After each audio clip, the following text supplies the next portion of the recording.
Listo.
Sí, con micrófono, Hugo.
Bueno, yo creo que vamos a comenzar, ¿de acuerdo, Juan?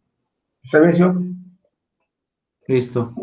Que sí, ya tardaron los compañeros. Bueno, en esta ocasión vamos a hablar de la continuación del tema del tema de la pena de muerte. La clase pasada estuvimos revisando algunos casos, obviamente, sobre la reinserción. Vimos el tema de la Ley Nacional de Ejecución de Penas y bueno, ahora, después de eso, también vimos pues una cuestión del tema de la pena de muerte, si de alguna forma pues es posible o viable el poder recuperar esta pena o no. Y bueno, precisamente hoy nos vamos a estar metiendo ya en la segunda parte de esta clase de la pena de muerte, referente a esta situación. Es decir, vamos a aclarar con mayor exactitud qué es lo que va a estar pasando y sucediendo en el caso de la legislación mexicana para el tema de la pena de muerte, porque es algo que de alguna manera ha generado mucha controversia, ha generado también pues mucho debate en si debemos regresar a una de estas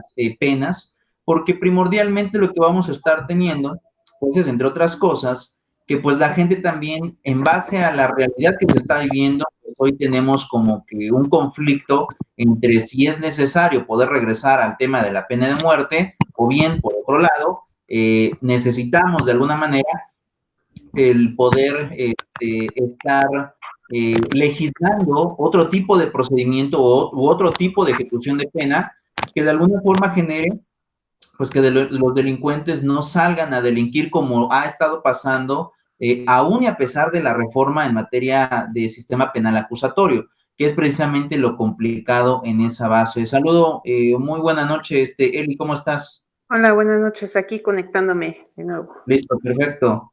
Bueno, entonces vamos a empezar con esta sesión y les decía que vamos a ver la legislación, cómo se encuentra en la actualidad, en base a la formación, obviamente, del tema legal. Y esto tenemos que verlo de la siguiente manera. Primera parte, en el artículo 22 de la Constitución, nada más confírmenme si ya lo tienen ahí visible ustedes. Sí. Muchas gracias. El artículo 22 de la Constitución Política de los Estados Unidos Mexicanos establece lo siguiente, dicen, quedan prohibidas las penas de muerte, la mutilación, de infamia, la marca, los azotes, los palos, el tormento de cualquier especie, la multa excesiva, la confiscación de bienes y cualesquiera otras penas inusitadas y trascendentales. Toda pena deberá ser proporcional al delito que se sancione y al bien jurídico afectado. No se considera confiscación de aplicación de bienes de una persona y ya habla acerca sobre cuestiones patrimoniales. Pero viene esta parte importante. Dice el artículo 22 claramente, quedan prohibidas las penas de muerte, tal cual. Y entonces, en base a esto, yo tengo que empezar a analizar, lo primero, hoy en día, ¿alguien puede llegar a una ejecución de pena de muerte? La respuesta es no. ¿Por qué no? Porque el artículo 22 constitucional establece la prohibición de la pena. Ahora, vamos a ir aclarando diferentes conceptos en base a la legislación, precisamente por esto. ¿Por qué, de alguna forma, hoy, de manera legal, los diputados y senadores no pueden empezar una iniciativa de reforma al artículo 22, por ejemplo? ¿Por qué no pueden? ¿En base a que, pues, lejos de que esté prohibida la pena de muerte, pues ahora se permita? Y ahora vamos a ir a otro artículo de la Constitución para poder ir aclarando esto. Y entonces, ¿qué pasa? Me voy a ir al artículo 1 de la Constitución. ¿Qué pasa con el artículo 1 de la Constitución en base al tercer párrafo? Y viene aquí la parte siguiente. Dice, todas las autoridades en el ámbito de sus competencias tienen la obligación de promover, respetar y proteger y garantizar los derechos humanos de conformidad con los principios de universalidad. Eso es algo muy importante. Los principios de derechos humanos actualmente, o el concepto de derechos humanos, en base a los principios que esto regula, básicamente es la primera limitante y la limitante más importante que existe hoy en día para no poder regresar al tema de la pena de muerte. No podemos regresar a la pena de muerte por un tema de derechos humanos. Y este tema tiene que ver con los principios. Vamos a analizar los principios y ahorita les explico por qué estos principios se contraponen a poder ocupar nuevamente el tema de la pena de muerte. Y vean la primera. Dice, garantizar los principios de universalidad. Recuerden que los derechos humanos son completamente universales. ¿Esto qué quiere decir? Que la protección de derechos humanos no implica ni genera distinción alguna en cuanto a nacionalidad, en cuanto a género. No importa de qué país vengas o de qué región del mundo vengas, los derechos humanos son protegidos en este país de manera general. Así puede ser ruso o así puede ser americano, cubano o cualquier otro tipo de nacionalidad, aquí se te protegen estos derechos humanos. Y ese es uno de los principios, el principio de universalidad. 2, interdependencia e indivisibilidad. ¿Qué quiere decir estos dos principios fundamentalmente? Que si tú violas un derecho humano, por consecuencia vas a violar otro más. ¿Esto qué quiere decir? Que los derechos humanos nunca van por sí solos cuando se trata de protegerlos. Cuando uno los estudia, los puedes estudiar de manera particular, pero cuando ya los vas a aplicar, necesitas forzosamente aplicarlos de manera seriada. Es decir, proteges este y a consecuencia de este vas a tener que proteger otro más. Entonces, ¿qué pasa en este principio o en estos principios de materia de derechos humanos? El hecho de que se te respete la vida en el Estado mexicano también implica el respeto a la integridad. Y por lo tanto también pone una limitante en base a derechos humanos, que consiste en la siguiente, que una autoridad, por cualquier facultad que tenga, no puede atentar ni puede realizar ningún tipo de acción que ponga en peligro tu vida, que trate de quitártela, o bien que trate de quitarte incluso una extremidad, porque recuerden que el artículo 22 que hace un momento leímos también prohíbe el tema de la mutilación, ¿no? Y bueno, en el caso mexicano, y ustedes recordarán esto cuando vamos a la cultura prehispánica, por ejemplo, las culturas prehispánicas, cuando hablamos acerca de los mayas, cuando hablamos acerca de los aztecas, tenían una costumbre consuetudinaria en base al derecho de la costumbre, que consistía en que las personas que a ellos lograban, obviamente, detener robando, les cortaban las manos y eran exhibidos en las plazas públicas. ¿A efecto de qué? Pues a efecto de poder demostrar, primero, obviamente, gobierno, autoridad, y por otro lado, para que también, en base a la cultura del miedo, los ciudadanos no se atrevieran a cometer una conducta similar, porque obviamente lo que iban a tener es este miedo al castigo. Cuando nosotros protegemos el tema de derechos humanos en base a la reforma del 10 de junio de 2011, se quita precisamente esa cultura del miedo a la ley. ¿Por qué? Porque nosotros hemos aprendido que la ley es dura. Incluso ustedes cuando vieron la materia de introducción al estudio del derecho, vieron las características de la ley. Y dentro de esas características, ustedes habrán encontrado, por ejemplo, el tema del principio de coercibilidad de la ley. ¿Y en qué consiste ese principio? Que no importa la voluntad de los sujetos o de los ciudadanos. Mientras la ley lo establezca, tiene que obedecerse obligatoriamente. Entonces, ¿qué es lo que pasa? El ciudadano se somete a esa naturalidad. ¿Y qué es lo que sucede en este sentido? Pues bueno, lo que estamos viendo en base a estos principios, pues ¿qué es lo que pasa? Que tú no puedes, obviamente, como gobierno, atentar contra la vida de los ciudadanos. No importa que tú seas autoridad, tienes que respetarle la integridad hasta que, y esto tiene que ver también con otro principio, que es básicamente los derechos del imputado, que pues esta persona no puede ser juzgada por un juicio sumarísimo. ¿Qué quiere decir un juicio sumarísimo? En base al razonamiento, sin prueba alguna y sin procedimiento alguno, sino tiene que llevar un proceso para poder determinar si el sujeto es culpable. En ese sentido, ¿y a qué me quiero referir? Que básicamente la autoridad no está autorizada ni facultada para poder incluso en un procedimiento pedir la pena de muerte.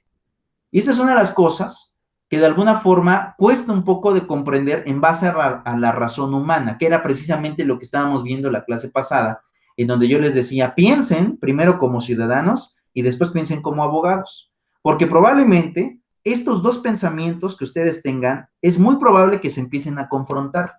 Y ustedes tienen que tener la habilidad de poder diferenciarlos, porque de lo contrario, si no logran diferenciarlos, van a tener ahí un conflicto mental en base a cuál de los dos razonamientos le harán caso. Y tiene que ver, y esta es otra prueba de esta parte, es decir, nosotros como abogados no podemos pedir en este caso la pena de muerte para alguien, porque nosotros tenemos que ser respetuosos de la ley. Y en esta primera parte de estos primeros tres principios, pues básicamente la autoridad, así como cualquier otra persona, tiene que respetar esos derechos humanos. Pero por otro lado, ¿qué es lo que pasa? Y este es el principio que más se contrapone al tema de volver a regresar a la pena de muerte, y es el principio de progresividad de los derechos humanos. ¿En qué consiste este principio de progresividad? Y si quieren, anótenlo. El principio de progresividad te dice que un derecho humano que ya ha sido literalmente respetado por un orden constitucional no puede volver a regresar a como estaba anteriormente. ¿Qué quiere decir esto? En México, anteriormente teníamos aperturada el tema de la pena de muerte.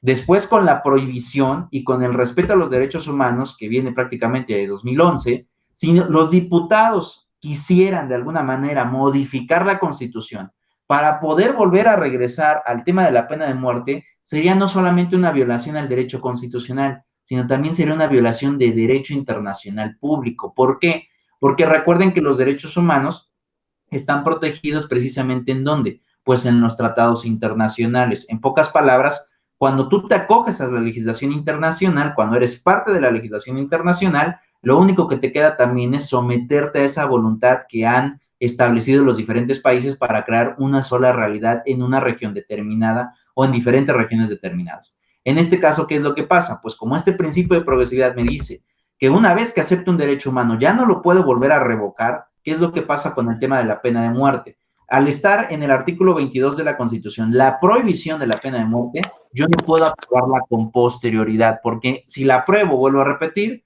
sería una violación al derecho constitucional y sería una violación del derecho internacional público, en base a la teoría de los derechos humanos. Ahora, antes de continuar, no sé si quede clara la explicación. Sí. ¿Sí, Juan? Sí, señor. Listo. Entonces, esta es la base fundamental, esta es la parte importante, en donde nosotros tenemos que ser garantes de este sistema de derechos humanos, en donde, pues bueno, nos toca más que respetarlo. Ahora, ¿cuáles son los tratados que de alguna manera hoy en día protegen el tema de la pena de muerte? Uno de ellos, pues, es el más ocupado, ¿no? Es decir, es el tema de la Convención Americana de los Derechos Humanos. Y precisamente el artículo 4, que establece el derecho humano a la vida, es uno de los derechos que de alguna forma generan mucha controversia en base a las legislaciones locales. Y es más, probablemente muchos de ustedes ahorita en la clase tengan dudas en base a la aplicación de este derecho a la vida y de la prohibición de la pena de muerte, porque probablemente lo lleguen a relacionar también con el delito de aborto, si se debe de permitir o no. Y ahorita, si quieren, debatimos un poco acerca de eso. Vamos a ver el artículo 4 de la Convención Americana de los Derechos Humanos, o el bien llamado Pacto de San José, Costa Rica, porque allí es donde se firma este tratado. México es parte de ese tratado, porque recuerden que hay muchos tratados en materia de derechos humanos, por eso es uno de los más conocidos en Latinoamérica, que habla acerca del respeto al derecho a la vida. Y dice el artículo 4, primera fracción: toda persona, lo voy a hacer más grande para que ustedes lo vean, y ya me dicen si lo ven mejor. ¿Ahí lo pueden ver mejor, chicos? No. ¿Todavía no? Ahí Ahí está bien. sí, ahí sí. Listo, entonces, vuelvo a repetir, artículo 4 de la Convención Americana de los Derechos Humanos, ¿de acuerdo? O el llamado, de manera práctica, Pacto de San José, Costa Rica. Dice, toda persona tiene derecho a que se respete su vida. Este derecho estará protegido por la ley. Y en general, a partir del momento de la concepción, vean esta parte importante, a partir del momento de la concepción, aquí es donde empieza el debate también con el tema del aborto, porque la concepción básicamente es a partir del nacimiento, pero vamos a ver qué más dice. Dice, nadie puede ser privado de la vida arbitrariamente. Nadie puede ser privado de la vida arbitrariamente. ¿Qué quiere decir esto? Que sí, en algunos países se puede permitir el tema de la pena de muerte, pero al estar establecido el derecho de la vida, te está diciendo prácticamente que aquel que sea sentenciado a la pena de muerte tuvo que haber pasado un proceso en donde se haya comprobado su culpabilidad. Mas no se le puede someter a esta pena en base a un criterio racional, y ustedes seguramente habrán visto esto. En el estado de Puebla, y esto fue una noticia nacional apenas, en un municipio, un muchacho de unos 35 años acudió a dar servicio a las redes de cable de internet. Él trabajaba para la empresa de Megacable. Cuando llega a la comunidad, la gente lo acusa de ser un secuestrador. ¿Y qué es lo que pasa? El sujeto pues solamente iba a cumplir con su trabajo, iba a dar mantenimiento. Pues bueno, la gente se alborota, sale, y con un juicio sumarísimo, es decir, sin pruebas, sin procedimientos, sin un juzgador justo, sin una ley previamente establecida, lo empezaron a golpear hasta matarlo, incluso hasta le prendieron fuego. ¿Qué es lo que sucede? Pues básicamente este tipo de actos violan derechos humanos. ¿Por qué? Porque a pesar de que exista consenso entre la ciudadanía, lo verdaderamente correcto es no poder lincharlo y tampoco le puedes quitar la vida. ¿Por qué? Primero, en tu país tiene que estar aprobada la pena de muerte. En el caso de México no está. Entonces, como aquí no está, no podemos ejecutarlo. Pero en aquellos momentos o en aquellos estados o países en donde sí se encuentre esta pena de muerte, de todas maneras tuvo que haber mediado un procedimiento anterior. Si de lo contrario, entonces sería una pena de muerte completamente arbitraria. ¿Qué dice la segunda parte? Dice, en los países donde no se ha abolido la pena de muerte, porque hay países donde no se ha abolido la pena de muerte, y ustedes se preguntarán aquí, ¿qué países? Pues bueno, uno de ellos, por ejemplo, es los Estados Unidos de Norteamérica. En los Estados Unidos de Norteamérica, ahí sí ejecutan a las personas. Y ustedes se preguntarán, ¿y allá por qué las ejecutan y en México no? Ah, bueno, porque pasa algo bien interesante en materia de derecho internacional. Cuando tú celebras un tratado de derecho internacional o cuando decides integrarte a la celebración del tratado, tienes la opción de generar reservas. Ese es el término jurídico correcto, reservas. ¿Y en qué consisten las reservas? Las reservas internacionales consisten en poder acoplarte a un tratado internacional, pero de alguna manera excepcionar una parte de ese tratado para que no aplique en tu estado o para que no aplique en tu país. ¿Qué es lo que pasa con los norteamericanos? Los norteamericanos decidieron, obviamente, adherirse al tratado, pero en específico en el tema del artículo 4 establecieron reservas. ¿Y en qué consistió su reserva? Que ellos sí podían ejecutar personas, obviamente, en base al tema de un juicio previo. Y es por eso que nosotros vemos que en Estados Unidos ejecutan y ejecutan diferentes personas, ¿no? No solamente mexicanos. Aquí es incluso hasta de su propia nación.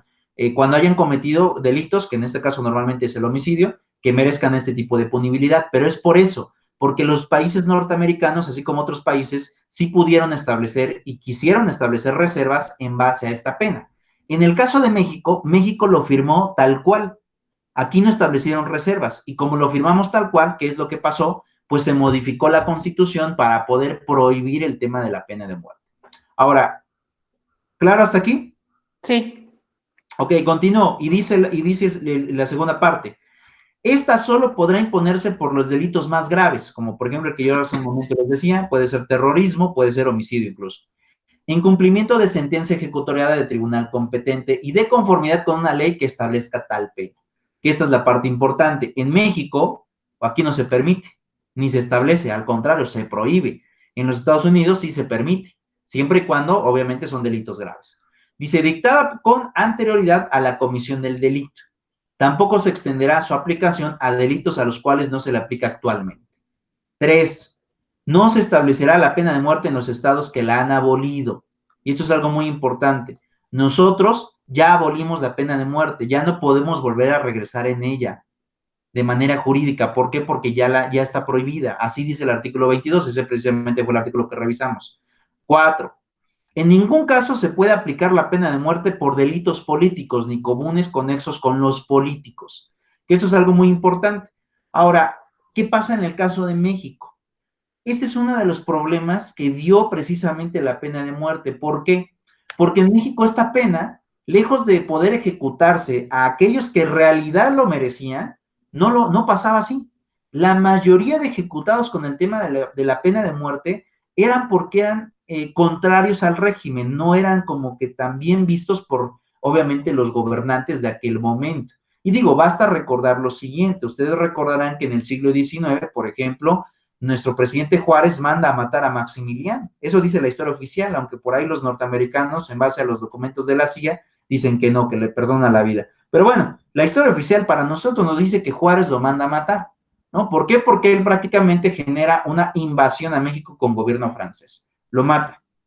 Y así podemos hablar de varios. Incluso, por ejemplo, ¿qué es lo que sucedió? Ustedes recordarán que incluso en la propia independencia logran ejecutar al propio Miguel Hidalgo y Costilla y a Aldama. Y esto es muy interesante porque cuando ya son presos Aldama y Miguel Hidalgo, recuerden que Aldama toma preso a Miguel Hidalgo, aún y a pesar de que los dos eran del movimiento insurgente, porque Hidalgo era desordenado en el tema del ejército que él comandaba, Aldama no le gustaba, y pues decide quitarle el rango de general a Miguel Hidalgo, lo toma preso y decide adherir a su ejército, a la tropa de Aldama, y en su camino a los Estados Unidos de Norteamérica para poder abastecerse de parque, los detienen. ¿Y qué es lo que sucede? Pues los detiene en aquel momento todavía la guardia de la corona española y son encerrados, básicamente pues hasta que se les logra ejecutar a estos personajes. ¿Pero por qué los ejecutan? No los ejecutan porque hayan sido o hayan cometido delitos, los ejecutan porque eran contrarios a la corona todavía de la península ibérica, porque recuerden lo siguiente, cuando todavía estaba toda la época colonial, todavía no estaba la fundación de España como hoy lo conocemos, todavía eran penínsulas y recuerden que eran 5 reinos los que gobernaban en aquel momento en el territorio español. Pero eso es lo que pasa, ¿no? Es decir, si nos vamos más adelante, pues ustedes recordarán que también la pena de muerte, pues ¿a quién se le aplicó? Se le aplicó al presidente Obregón, se le aplicó al presidente Carranza, se le aplicó incluso a nuestro queridísimo Francisco I. Madero. a Pino Suárez, que era su vicepresidente. Y si continuamos, hay historia de presidentes mexicanos que tuvieron que literalmente morir por prácticamente ser perseguidos políticos, y no porque en realidad fueran de alguna manera delincuentes, simplemente por estar o ser opositores al grupo de poder en aquel momento. Ahora, vamos a ver qué es lo que pasa en el caso de México. Este documento ustedes ya lo tienen, pero vamos a ver esta última parte que habla precisamente acerca del posicionamiento de México en base a los instrumentos internacionales, es decir, de la pena de muerte. Vean, la comunidad internacional ha adoptado multilateralmente diversos instrumentos internacionales contra la pena de muerte. Eso es algo muy importante, contra la pena de muerte. Uno, en general, la Declaración Universal de los Derechos Humanos. Esa es la primera que dice lo prohíbo. Y 4 jurídicamente vinculantes, que prevén expresamente la abolición de la pena capital. Y aquí tenemos a la Convención Americana sobre los Derechos Humanos, que es precisamente la que estamos leyendo en este momento. También tenemos al Pacto Internacional de los Derechos Civiles y Políticos, al Convenio Europeo y a los derechos humanos y de las libertades fundamentales. Ahora, vean esta parte, cada uno establece un artículo en específico. Por ejemplo, la Declaración Universal establece en el artículo 3, todo individuo tiene derecho a la vida. Y el artículo 5 dice, nadie será sometido a torturas ni penas o tratos crueles, inhumanos o degradantes. Y vean, otro instrumento, el Pacto de los Derechos Civiles y Políticos, el artículo 1. No se ejecutará ninguna persona sometida a la jurisdicción por un Estado parte al presente protocolo. 2. Cada uno de los Estados partes adoptará las medidas necesarias para abolir la pena de muerte en la jurisdicción. Vamos a ver otro instrumento. Vean, la Convención Americana de los Derechos Humanos, el artículo 1. En los estados en el presente protocolo no se aplicará en su territorio la pena de muerte. 2. No se admitirá ninguna reserva al presente protocolo. No obstante, en el momento de la ratificación o adhesión, los estados partes en su instrumento podrán declarar que se reservan el derecho a aplicar la pena de muerte en tiempos de guerra. La resolución de la ONU y ya establece de alguna manera diferentes opciones en donde pues el individuo o el sujeto pues obviamente no puede, o un estado en realidad no puede llegar a cometer el tema de la pena de muerte. ¿Por qué? Porque aquí lo que se trata es de darle a un sujeto o de darle a un humano el trato de humano en base al respeto de los derechos humanos. Vamos a ver qué más dice. 5. No se impondrá la pena de muerte a personas que en el momento de la comisión del delito tuvieran menos de 18 años de edad o más de 70. Ni se le aplicará a las mujeres en estado de gravidez. Y aquí vamos a poner algo importante. Dice, no se impondrá la pena de muerte a menores de 18 años. Ahora, ¿qué es lo que pasa? Yo les pregunto, chicos, ¿ustedes recuerdan en la actualidad qué edad tienen los sicarios en el tema del narcotráfico? Pues empiezan a edades muy pequeñas. Bueno, yo tengo conocimiento de que pues hay niños que, bueno, pues sí, hay personas que crían a sus hijos desde muy pequeños a ser sicarios, desde los 6, 7 años. Ok. Juan. Yo calculo que entre los 10 y los 15 son los ya más, los delincuentes más graves. Ok, vamos a ir con esta parte y por eso les digo que aquí vamos a encontrar un debate muy fuerte, porque ya nos dimos cuenta que jurídicamente no podemos regresar al tema de la pena de muerte. ¿Por qué? Porque tenemos que respetar derechos humanos, no importando que sean delincuentes. Pero ahora vamos con el caso práctico y vean qué es lo que pasa. No sé si ustedes se acuerden, hace tiempo, por ahí del 2012, del llamado niño sicario. No sé si ustedes se acuerdan. No, bueno, yo no lo he escuchado. ¿Juan? Sí, escuché algo, señor. Ok, les voy a poner el contexto y qué es lo que sucede. Cuando empieza la guerra contra el narco en México en 2007, pues hubo muchos muertos en el gobierno de Calderón. ¿Y qué es lo que empezó a darse o modificarse en las estructuras criminales? La mayoría de delincuentes, antes de la guerra del narcotráfico, eran mayores de edad, normalmente más grandes, por ahí de los 25 años en adelante. De los 25 años en adelante. ¿Qué es lo que pasó después? Como hubo muchas bajas en las diferentes organizaciones criminales, obviamente por la guerra que ya tenían, ¿qué es lo que pasó en ese momento? Pues, en ese momento lo que sucedió fue que muchas de las organizaciones criminales empezaron a acoger a menores de edad. ¿Por qué? Porque se dieron cuenta que los menores de edad tenían ventajas. ¿Y cuáles son las ventajas? Cuando tú eres un mayor de edad y ejecutas a una persona, si es que te llegan a detener, puedes llegar a estar en la cárcel hasta por 40 años. Pero ¿qué pasa con la legislación en materia de menores? Los menores pueden llegar solamente hasta los 18 años. Por lo tanto, ¿qué es lo que pasa? Sus penas son mínimas. Y este llamado niño sicario, al que le conocemos hoy como el Ponchis, fue un niño reclutado en aquellos años, porque lo detuvieron en 2012, o pertenecía al cártel de los Beltrán Leiva. Actualmente ese cártel está completamente desintegrado. Bueno, prácticamente desintegrado porque todavía hay algunas incisiones en Sinaloa, y la guerra que hoy tiene Guerrero y la guerra que hoy tiene Morelos precisamente se debe a la desintegración de este cártel. Pues bueno, ¿qué es lo que pasaba? A este niño lo logran raptar y lo entrenan para ser un sicario incluso con armamento especializado, es decir, con lupas, con infrarrojos, cosa que ya necesitas obviamente un tratamiento especial. Cualquier sicario puede matar o cualquier persona puede matar, pero ya para poder manejar de armamento de esta naturaleza, donde puedes matar a un sujeto hasta 3 kilómetros de distancia, con ese tipo de armamento necesitas obviamente mucho adiestramiento. Y entonces los empezaron a adoptar. Y desde ahí, desde 2012, se conoció que esta delincuencia organizada ya empezaba a coger niños de 12 años en adelante, precisamente por la baja de la punibilidad y también porque, pues, ante la ausencia de adultos, por la muerte, obviamente, que ya se venía arrastrando de sicarios desde que empieza la guerra, pues ahora empezaron a reclutar menores de edad. ¿Y qué es lo que pasa? Pues este tipo de personas, como tal, se les protege en el tema de los derechos humanos, se les protege. ¿Por qué?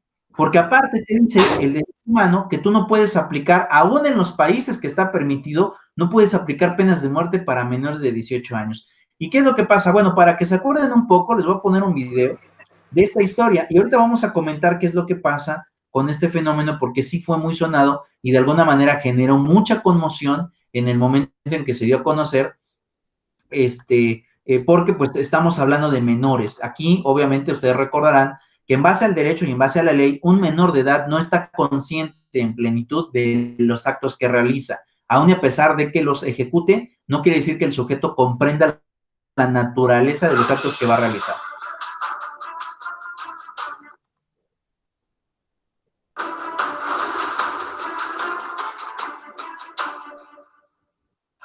El Ponchis, la historia del niño sicario que ejecutaba, torturaba y descuartizaba por encargo. Edgar, también conocido como el Ponchis o el niño sicario, es un joven de 17 años de edad que fue detenido en 2010, cuando tenía apenas 14, por la tortura y degollamiento de 4 personas. Ayer martes, durante la madrugada, fue liberado de su reclusión, al haber concluido ahí el periodo de 3 años ordenado por el juez. Edgar Jiménez Lugo, el Ponchis, nació en San Diego, California, Estados Unidos. A los 5 años fue separado de su madre y desde entonces su vida se torció. Empezó la escuela, pero solo pudo concluir el tercero de primaria. Se salió porque no le gustaba. Sin vigilancia de sus padres, no le fue difícil deshacerse de los estudios y se convirtió en presa fácil de la delincuencia. Su carrera criminal la inició a los 11 años, con el asalto a un negocio del que no salió bien librado. Fue detenido, pero salió libre inmediatamente por tratarse de un menor de 12 años. Las hermanas de Edgar eran conocidas como las Chabelas, una de ellas era novia de Julio de Jesús el Negro Radilla Hernández, quien fue señalado por las autoridades federales como el presunto jefe del Cártel del Pacífico Sur, quien ordenó el asesinato de más de 20 personas en el estado de Morelos, entre los que se encontraba el hijo del poeta Javier Sicilia. El niño operaba con sus hermanas y el negro en diversas actividades ilícitas, sobre todo la venta y distribución de drogas. Fueron detenidas en febrero del 2011, por su presunta responsabilidad en los delitos de secuestro, delitos contra la salud, avocación delictuosa. De vuelta en las calles, según su propia versión, fue levantado por la banda de Julio de Jesús Hernández Radilla, el Negro, líder de los sicarios del Cártel del Pacífico Sur y su mentor. Fue él quien lo introdujo en el flagelo del narcotráfico, de la tortura y el asesinato. Le asignaba trabajos como degollar y cortar los órganos genitales de rivales, bajo el influjo de la marihuana. Además, reveló que fue entrenado bajo un régimen militar porque lo ponían a marchar, lo formaban con otros reclutas, y era golpeado o puesto bajo arresto si incumplía. Por su trabajo le pagaban 2.500 semanales, en dólares o en pesos.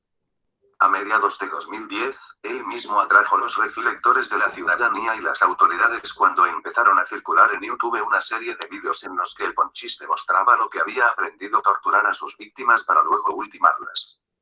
Él mismo confesó que solo mató a 4, pero testigos afirman que fueron muchos más. En plena guerra del gobierno contra el crimen organizado y con las pruebas exhibidas en las redes sociales, inició la persecución del niño sicario, como también lo apodaron. Hermanas del ponchis alias Las Chabelas. Finalmente, el viernes 3 de diciembre de 2010 fue detenido en el aeropuerto Mariano Matamoros del municipio de Xochitepec, al sur de Morelos, cuando intentaba viajar a Tijuana en la línea Volaris, y de ahí a San Diego, su lugar de origen, acompañado de sus 2 hermanas conocidas como Las Chabelas. Ahora, en esta parte, antes de continuar, sí me gustaría conocer un concepto de ustedes.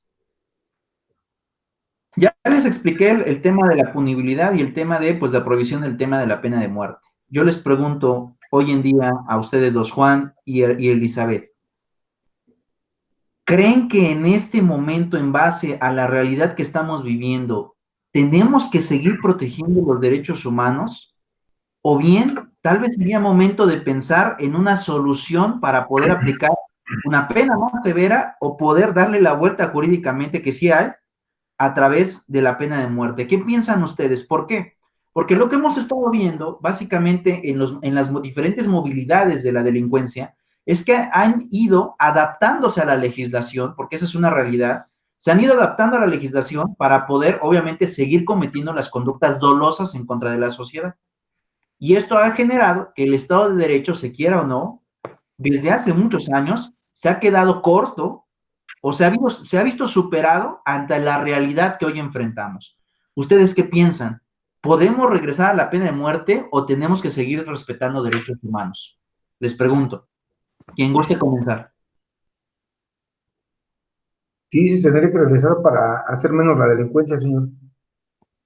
Porque ¿Cuál por lo sería? mismo de su edad les dan muchos beneficios y se hacen más delincuentes cada día. ¿Qué crees que necesita un recluso para poder entender la lección de que lo que hizo está mal? Pues tendría que ser tratado igual que él para que se vea que no es tan fácil aceptar su delincuencia y las torturas que le dan a sus enemigos, que sintieran carne propia para que vea que no es lo mismo hacerlo que sentirlo. Ok, gracias, Juan. ¿Qué piensas, Elizabeth? Pues yo pienso que sí se debería modificar lo de los derechos humanos, porque, bueno, y sí regresar a lo que es la pena de muerte, porque vivimos en una actualidad, pues, yo digo que, pues, muy cruel. Este, habla de, pues, penas severas, bueno, hablábamos también en una clase sobre cuánto cuesta mantener a un recluso, ¿no? Entonces, pues es la 350 misma. pesos. O sea, es la misma, o sea, pues, si yo, o sea, penas severas, a qué se refiere, ¿no? A lo mejor, se aplicaría, bueno, para desde mi punto de vista, a lo mejor la ley del talión, lo que tú haces, pues yo te la aplico. En este caso tú matas, bueno, pues yo te mato, ¿no? Pero pues también me pongo a pensar, por ejemplo, la vez que les platiqué que cuando yo fui atacada, yo también pasó por mi mente, o sea, porque yo tenía alguna, bueno, pues bueno, un candado donde yo pensé, digo, bueno, pues también o sea, donde yo pensé aventárselo en la cabeza y pues pudo haber muerto. Entonces el Claro, castigo pudo haber sido para mí.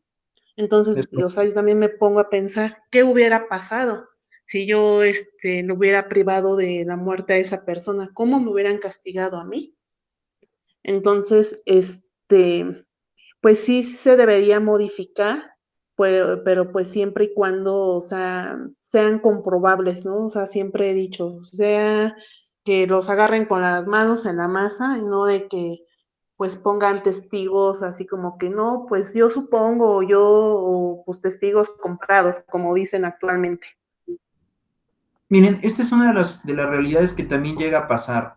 Y lo digo porque, bueno, en el mundo del litigio, bueno, yo que ando de litigante, es una realidad, yo creo que ustedes también conocen abogados, que muchos, hay gente que literalmente se vende para ser testigos. ¿Y qué es lo que pasa? Cuando te enfrentas a abogados que obviamente compraron testigos, tienes que desestimar a los testigos. ¿Y qué es lo que pasa? Si generacionalmente la historia de México nos ha dicho que la pena de muerte se ha ocupado para poder eliminar adversarios políticos, ¿quién nos dice que a lo mejor no regresaríamos a esa práctica? Ahora, en base a lo que me manifiestas, Elizabeth, cuando yo manifesté el tema de las penas más severas, me estaba refiriendo a aumentar los años de cárcel. Pero, obviamente, la duda aquí otra vez, eso generaría otra pregunta. ¿Ustedes creen que una persona que tenga muchos años en la cárcel puede como tal hacer conciencia de no cometer las conductas? Y les platico esto por lo siguiente. Cuando uno convive, cuando a uno le tocan asuntos penales, uno sabe perfectamente que en la cárcel cobran por todo, es decir, te cobran por estar dormido acostado, te cobran por, obviamente, el tema de no hacer limpieza, te cobran incluso en algunas cárceles por no golpearte, por tener una cuota de agua, por lavar, por hacer muchas cosas, por prácticamente todo eso te llegan a cobrar algunas ocasiones o en algunas cárceles. Pero ¿qué es lo que sucede? También aquellos reclusos que como tal ya saben que no van a salir de la cárcel, porque a lo mejor algunos los agarran a los 40 años y los ponen 40 años de cárcel, o los juzgan ya por diferentes delitos y llevan varias penas, ¿no? Por una pena tienen que cumplir 10 años, por otra 20, por otra 30, total que nunca van a salir de la cárcel. ¿Qué es lo que sucede? En la propia cárcel, ese tipo de sujetos, lejos de que puedan mantener buena conducta, lo que hacen es, como ya saben que no van a salir, se rentan para matar a otros reclusos. ¿Por qué se rentan? Porque de todas maneras ellos, aunque hagan buena conducta como tal, ya no van a salir. Entonces, ¿qué es lo que pasa? Si alguien tiene conflictos con otra persona, ese que está en la cárcel y que sabe que no va a salir, le dice, yo te cobro tanto y lo mato. De todas maneras, aunque a mí me lo carguen o yo lo pague, no va a pasar nada, porque yo de todas maneras ya no voy a salir. Y es lo que ha estado pasando en los sistemas penitenciarios. Muchos reclusos matan a otros reclusos porque literalmente no saben ya o no tienen ya la posibilidad de poder salir. Entonces, ¿qué es lo que pasa? Pues eso también nos hace reflexionar en si debemos regresar al tema de la pena de muerte y dejar de proteger tantos derechos o convertirnos en un Estado completamente respetuoso de los derechos humanos. Porque también habría que recordar que así como se puede aplicar la pena de muerte para alguien, también me la pueden aplicar a mí como ciudadano. Con una turba ennorvecida, nos pueden juzgar con juicios sumarios. Entonces, es una línea muy delgada en ese tema. Pero ahora yo les vuelvo a preguntar, ¿creen que sea necesario regresar al tema de la pena de muerte?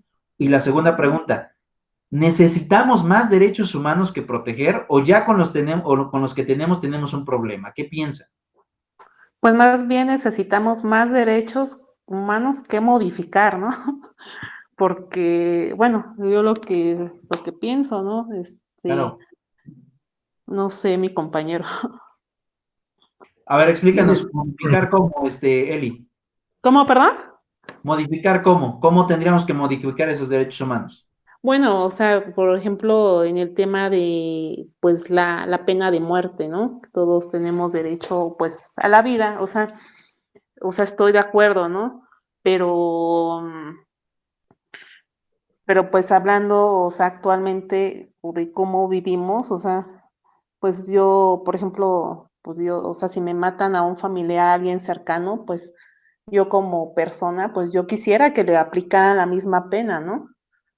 Claro, Pero, ajá, o sea, que sea igual, o sea, tú me quitas, pues yo te quito, ¿no? O sea, lo correcto, a lo mejor lo moral no sería lo correcto, pero, pero pues yo pienso así, ¿no? O sea, yo creo que, eliminando todo este tipo de, pues, no sé cómo decirlo bonito para que no se oiga feo, o sea, eliminando todo este tipo de, pues, sociedad, pues, mala, yo creo que, pues, la gente empieza a hacer conciencia social de que, bueno, pues si yo mato, yo hago algo, pues a mí me van a hacer lo mismo, ¿no? O sea, como que entra más como que a la época de antes, ya la piensan más, ya les entra el temor de hacer las cosas, porque ahorita dicen, bueno, pues lo hago y pues doy tanto y salgo. ¿Por qué? Porque conocen sus derechos, o sea, ya dicen actualmente los delincuentes conocen más sus derechos que uno como humano, ¿no? Bueno, uno como, o sea, ya dicen, bueno, pues si no me tomaron correctamente mi declaración, pues voy para afuera. Es correcto.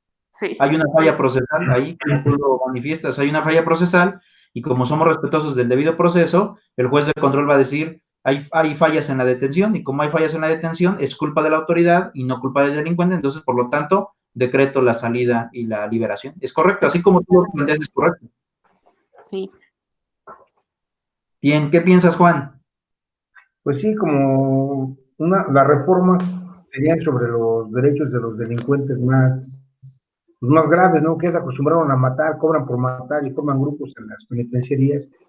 Pues si ya estás condenado, digamos, cadena perpetua, y vas a matar a más gente, pues a esa gente se le debería aplicar la pena de muerte, yo pienso. Sí, ya no hay conciencia como tal de una reinserción social, ¿no? Y aparte nos ahorraríamos mantenerlo, mucho dinero. La clase, hace 3 clases, 4 clases, hablábamos acerca de cuánto costaba. Y Así es. ya les daba un costo entre 200 y 350 pesos diarios. Incluso hicimos una cuenta matemática, no sé si recuerdan esta clase, Sí, en donde nos dimos cuenta que cada cárcel cuesta millones mantenerla. exactamente. Millones. Y habría también que ponernos a pensar si vale la pena invertir tanto en el sistema penitenciario, porque de todos esos que están dentro, muy poquitos, porque en realidad sí hay, pero son muy pocos los que logran reinsertarse. En realidad sí podemos hablar hoy en día que el sistema penitenciario ha fracasado, aún y a pesar de que tenemos que respetar derechos humanos, ha fracasado. Porque un mínimo porcentaje, yo creo que el 1% de 100 de los delincuentes que están en cárcel y salen, se logran obviamente reinsertar en la sociedad. Los demás están perdidos. Ujú. Y así es. Los demás están perdidos porque prácticamente ya su consciente está tan perturbado que obviamente no logra comprender la naturalidad. Para ellos es normal matar, para ellos es normal incluso vivir de la delincuencia, robar, meterse a las casas. Para ellos lo ven normal. Es más, no me dejarán mentir, ustedes son del Estado de México. En el Así Estado de es. México hay muchísima delincuencia. Hay familias completas que se dedican a delinquir. Sí. En donde a veces nosotros pensamos, oye, pues no sé, le voy a decir a su papá que lo corrija, y vas y te enteras si la familia o el papá es igual o peor que el niño. Sí. ¿Y qué es lo que pasa? Y es cuando te das cuenta que en realidad a veces necesitamos como que aplicar otro tipo de penas. Una pregunta más. ¿Piensan que los derechos humanos fue un adelanto o piensan que fue un retroceso para México? Para mí fue un retroceso, porque Ok. ahora no se le aplican las leyes o las normas a los delincuentes, porque los protegen derechos humanos, les dan garantías dentro de las cárceles, no se les puede, no los pueden golpear, nada. No, de hecho no los podemos tocar, ni presionar, ni nada. Nada, nada. ¿Tú qué, Eli, qué piensas? ¿Es a favor o en contra? Pues yo creo que es un 50 y un 50%, porque también hay gente inocente en las cárceles. Claro. Y mucha, ¿eh? Entonces, sí, entonces también bueno, ahorita también estaba yo pensando en eso, ¿no? Es así, o sea, por eso dicen, bueno, ¿por qué no te voy a aplicar la muerte, la pena de muerte? Precisamente por la corrupción que hay. Entonces es así como que una igualdad, ¿no? Hay quien se lo merece y hay quien no. Entonces, mientras no haya, pues lo que siempre he dicho, ¿no? Mientras no te agarren con las manos en la masa, ya sería otra cuestión diferente, pero pues como hay mucha corrupción lamentablemente en nuestro país, pues creo que pues sí se deberían quedar los derechos humanos como están. Bueno, precisamente porque hay mucha gente inocente en las cárceles. Yo puedo decir que pues más inocente que pues delincuente. Sí, hay mucha gente inocente en las cárceles, eso no podemos negarlo. Hay mucha gente que se le inculpa por cosas que no cometió. Sin embargo, a veces también no tienen un buen defensor, un buen abogado, porque a lo mejor no hay dinero, y a veces terminan culpándolos por cosas que no hicieron. Así es. Que legalmente sí se comprobó, pero que en la realidad no hicieron, ¿no? Y eso también es algo muy importante que tenemos que tomar en cuenta, sobre todo nosotros, o ustedes que también van a dedicarse, o en un futuro van a dedicarse a la abogacía, también nos damos cuenta que a veces la justicia también depende de un tema económico. Quien tiene dinero para contratar a un abogado, bueno, va a estar representado y lo van a defender. Pero quien no, tiene que ir a los abogados de oficio, y los abogados de oficio sí saben, pero tienen tanto trabajo que no pueden atender a un asunto de manera particular. Y entonces es cuando la realidad supera al propio Estado de Derecho. Entonces, es un tema complicado. Vean, ya encontré la entrevista del niño, la checamos y ahorita me van a dar igual sus comentarios. Ok.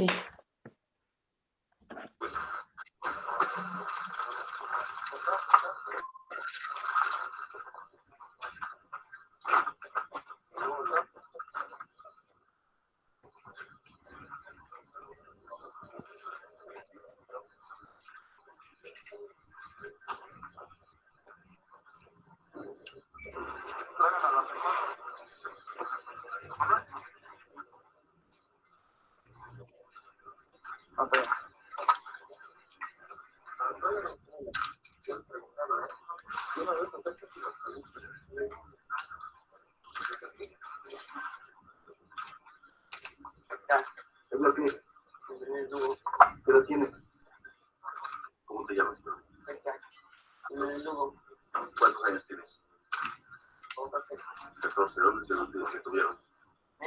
¿Dónde te agarraron?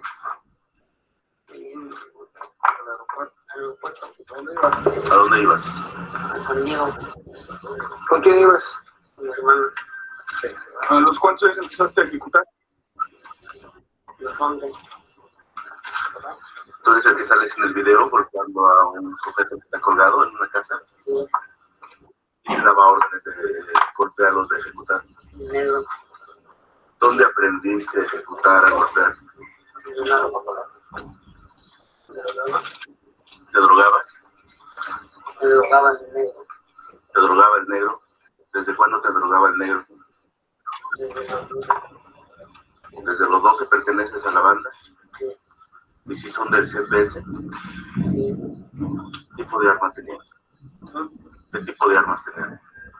45, 45, ¿Cómo te uniste a la banda?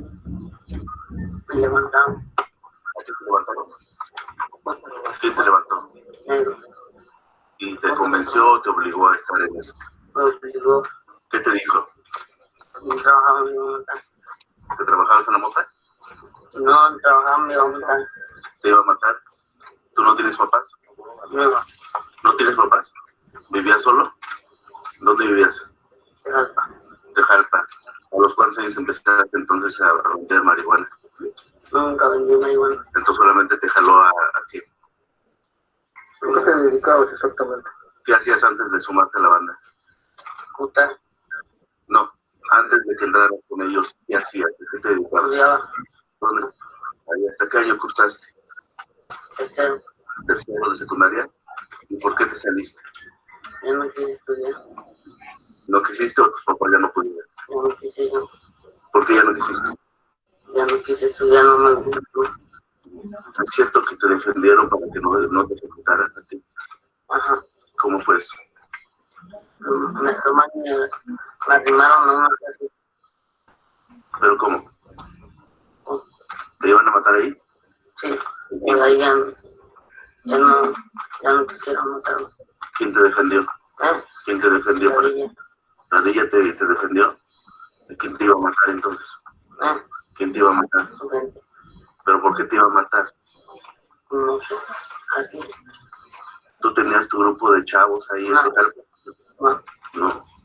Eso nada más te vieron y te levantaron. así es, ¿Así levantan a varios chavos ahí? no, ¿Nada más a ti? ¿Cuántos otros jóvenes hay en esta banda menores de 28 años? uno de 20, ¿Sí? ¿Nada más tú eres el menor? sí, ¿Dónde naciste? San Diego, California. ¿En Estados Unidos entonces? ¿Tu acta de nacimiento es de... ¿Cuánto te pagaban? Los 500. semanales? Sí. Dólares y pesos. ¿Quién te los pagaba? La dilla.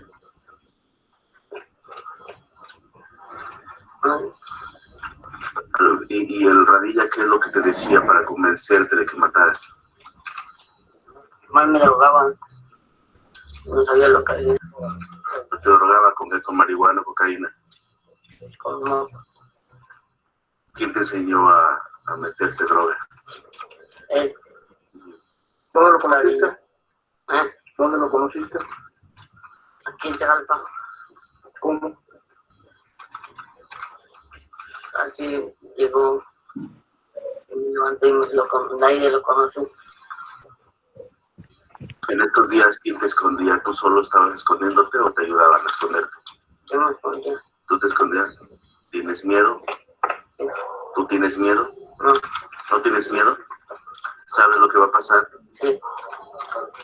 ¿Sabes que te van a llevar y te van a juzgar por delitos federales? ¿Estás consciente de eso? ¿Tu mamá, tu papá, dónde están? No tengo. ¿No tienes mamá ni papá? ¿Están muertos? ¿O para ti están muertos? No estamos. ¿Están muertos? ¿Cuántos Hermanos. ejecutaste? Hermanos. 6. 6 hermanos. ¿Pero solamente tú estás en esto? ¿Cuántos ejecutaste, dices? 4. ¿Cómo los ejecutaste? ¿Cómo los ejecutaste? Los degollé.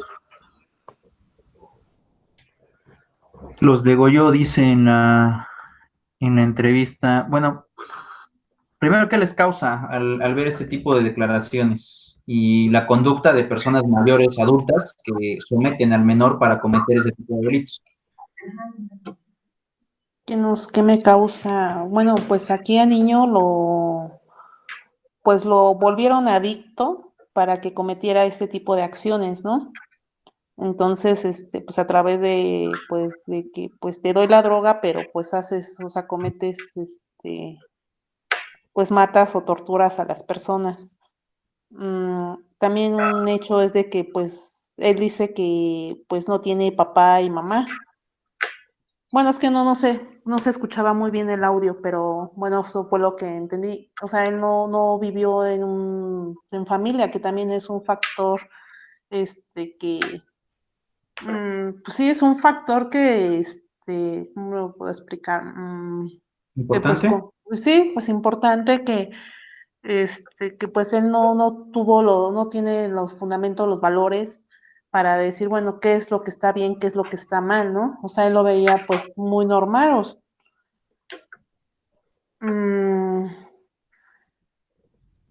Yo lo veo, o sea, yo pienso, yo tengo, él ahí no sé, no recuerdo si dijo que tenía 16, 17 años. No, 14 tenía. 14 años, yo tengo un hijo de 13 años.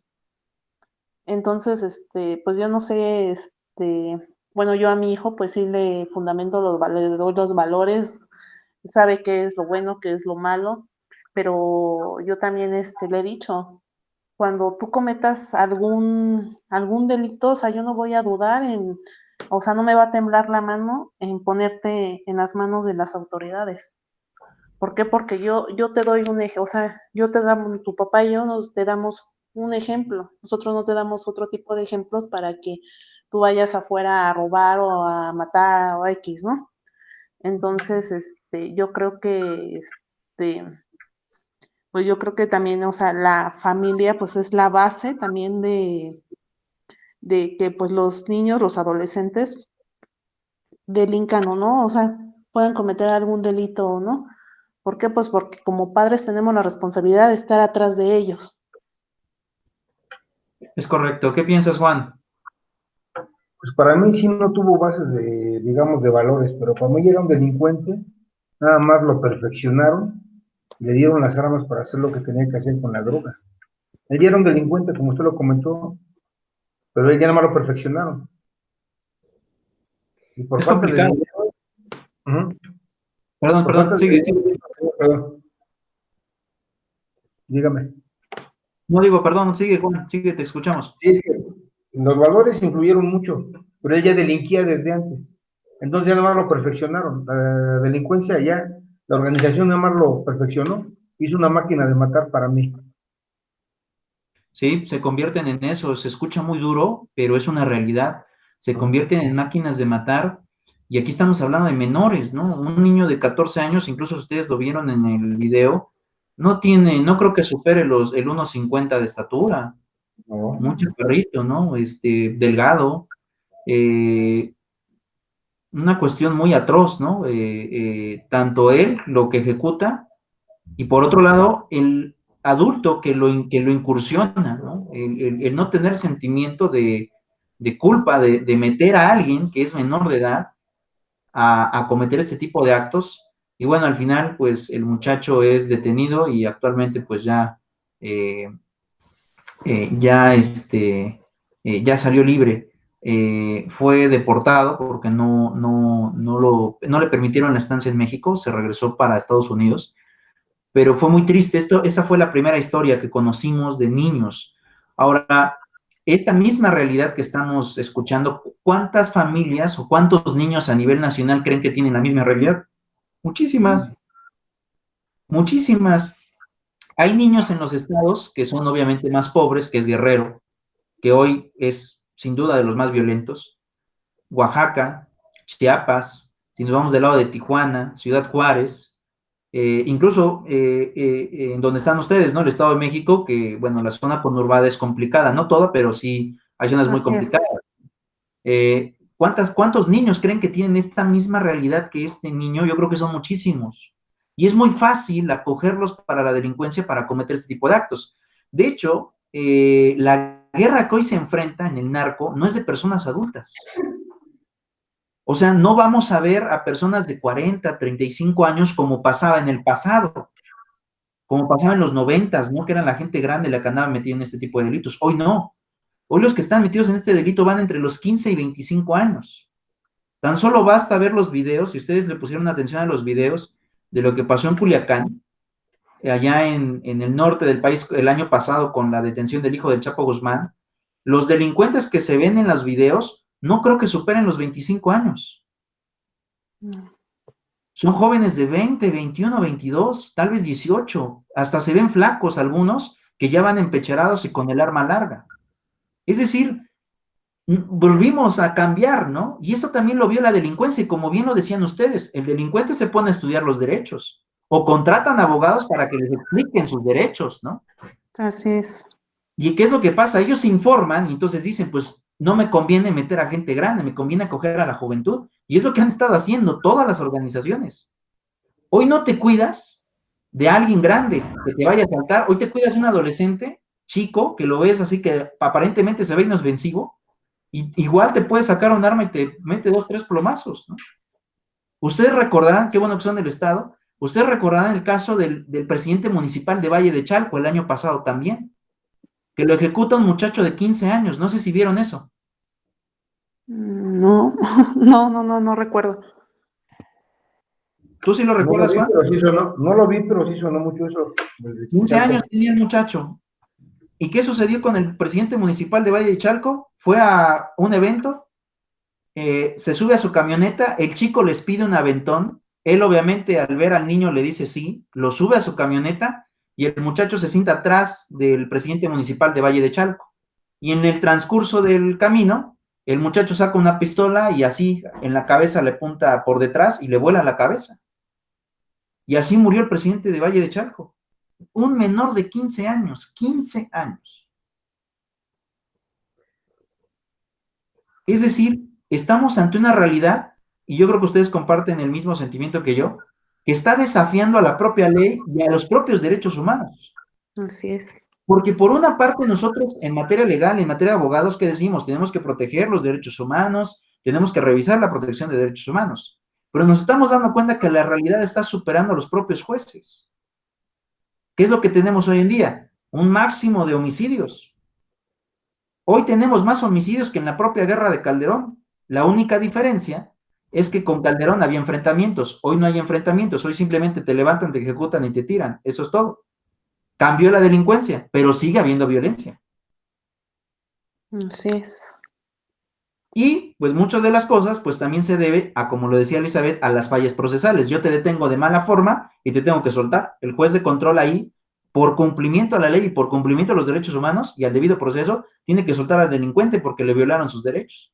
Y así hemos enfrentado muchas cosas y bueno, vean el mundo en el que nos encontramos hoy. Pero bueno, el tema es la pena de muerte. Ya vimos que jurídicamente no podemos regresar a ella, pero tal vez sí tendríamos que buscar algunos otros mecanismos jurídicos para poder regresar a ella en algunos casos en especial.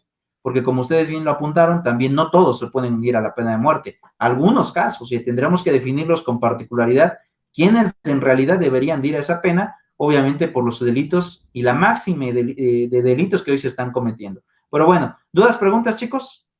Sobre el tema no, pero yo sí tengo una preguntita sobre Ok, el foro. Eli. Bueno, es que la semana pasada, bueno, yo tuve cuestiones de salud y me la pasé pues, todo el tiempo en la clínica. Me metí a la plataforma y vi que estaba lo del foro, Ajá. estaba abierto. Entonces yo dije, bueno, lo voy a hacer. Cuando me volví a meter ya estaba cerrado. O sea, no lo vi. ¿Cómo puedo hacer ese trabajo? El foro, espérame, ¿no? Sí. Ah, espérame, lo estoy... Espérenme.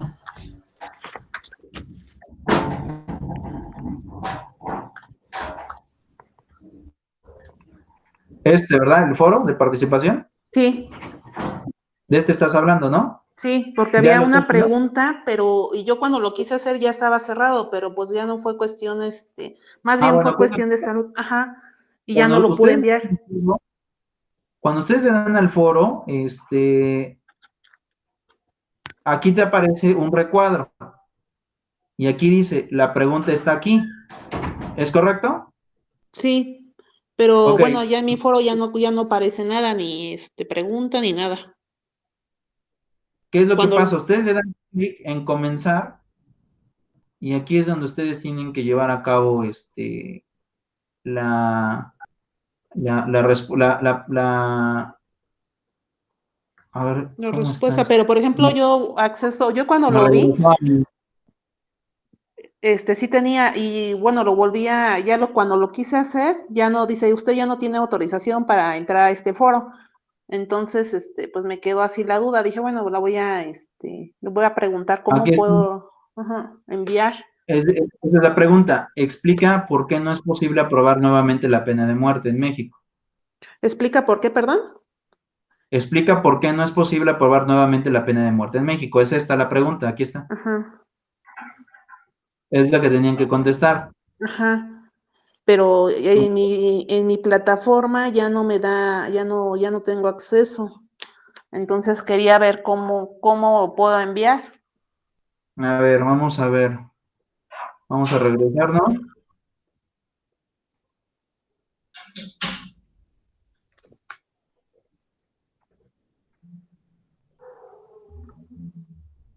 Y vamos a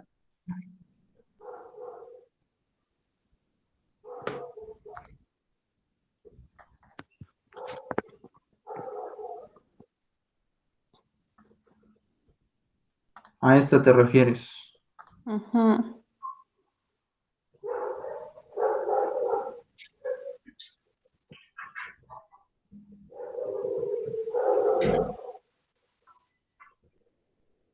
Ok.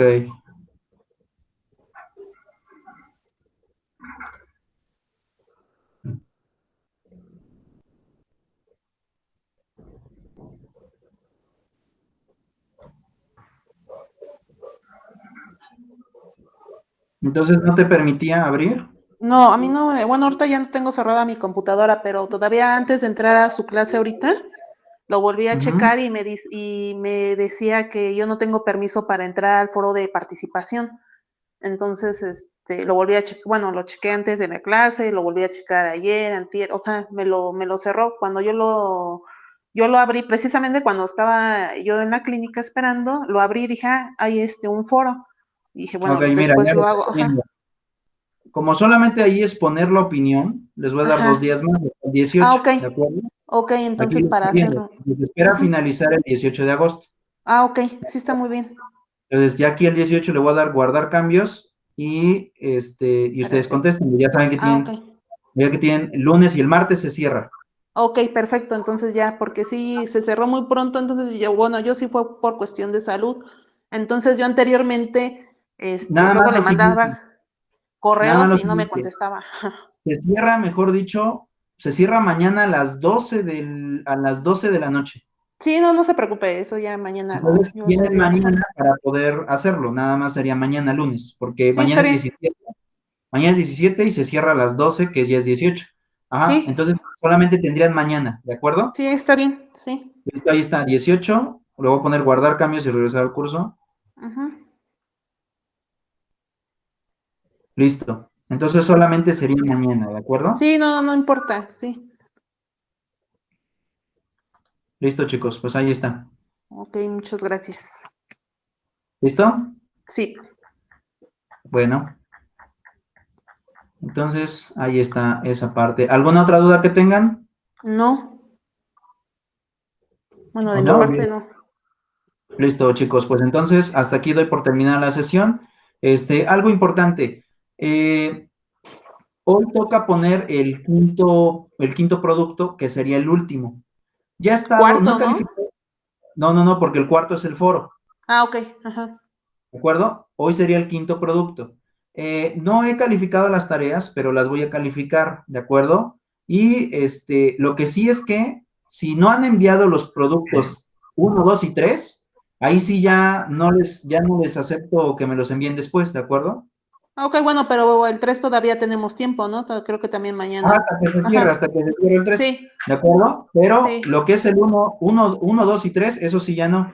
El sí, cuarto, pues ya nada más tienen mañana para poder hacer el cuarto, que es el foro de participación. Ahí solamente quiero una opinión, ¿de acuerdo? sí, está Ok. bien. ¿Listo? Oiga, Y profesor, hoy pero pongo el el tercero quinto. cierra el 19, ¿no? Cierra el miércoles. Bueno, el tercero, entonces el miércoles se vence, pero ya está ahí, ¿de acuerdo? Sí, Sí, está sería, por bien. ejemplo, el primero y el 2. Y ahorita nada más quedaría el tercer producto y el foro de participación. Ajá, exacto, ¿de Ajá. acuerdo? Y hoy pongo el producto 5 y les doy una Ok, semana para poder entregarlo, ok, sí, ¿de acuerdo? sí, está muy bien. Listo. Después de esta tarea del día de hoy ya no va a haber tareas hasta el examen, ¿de acuerdo? Ok, ¿Sí está claro? sí, Sí, está está claro, bien. señor. Ok, entonces ya hoy pondría la última tarea o mañana pondría la última tarea, que es lunes, y ya no habría más tareas porque ya estarían las cinco tareas que están en el sílabus. Ya nada más seríamos conectarnos a clase para seguir viendo, obviamente, las sesiones y el día del examen para que ustedes presenten, ¿de acuerdo? Así es. Listo. Bueno, entonces, pues les deseo buena noche, chicos, y cuídense mucho, ¿de acuerdo? Recuerden salir con cubrebocas, caretas, cuídense, no se arriesguen a los contagios. Ah, bueno, Está bien, señor. gracias igualmente. Cuídense, un Descanse, hasta abrazo. luego. Gracias, bye.